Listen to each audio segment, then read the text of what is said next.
You mentioned during your address that there was a clear call for the laity and women religious to be involved in the formation of seminarians. Yeah. Can I ask you a little bit about that?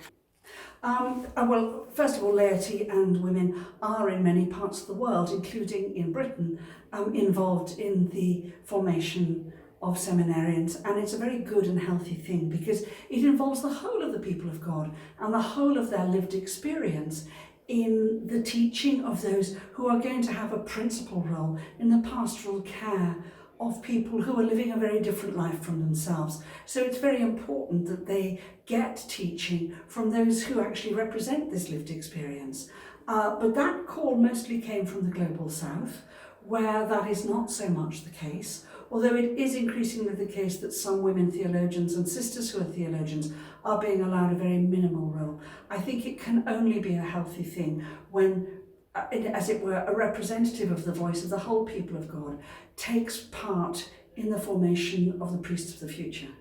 You also mentioned that dissent is a form of loyalty, and you spoke about Pope Francis's Inside Out movement. Well, it was mostly that Pope Francis keeps calling upon us to reach out to people who are on the peripheries. And if you think of who Jesus actually spoke to, who Jesus called to be his disciples, he was very often calling people on the peripheries of society to be at the very, very centre of the community which he created around himself.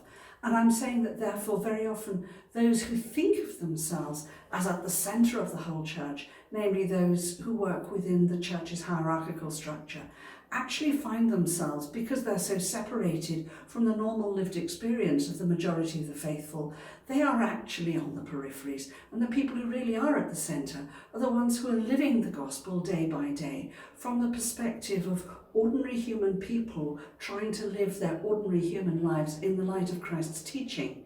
And Pope Francis, by calling those who are, in our perspective, on the peripheries, are actually saying, look, these are the people whom Christ himself called and calls us to be in relationship with and also to listen to positively, because they also have the wisdom of those who have suffered, those who for whatever reason are on the social margins, and they are the first people, not the last people that Christ called.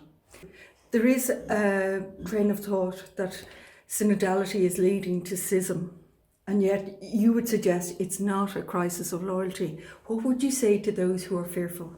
I would say to those who are fearful, it's never a bad thing to ask a question. You know, if we look at Our Blessed Lady, whenever we see her in the gospel, she's asking awkward questions.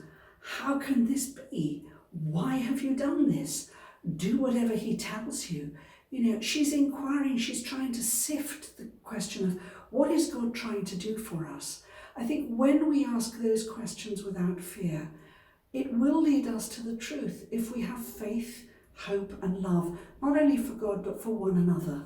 I think it's when we turn ourselves into opposed parties and factions that we are actually ruining the incentive of the Holy Spirit.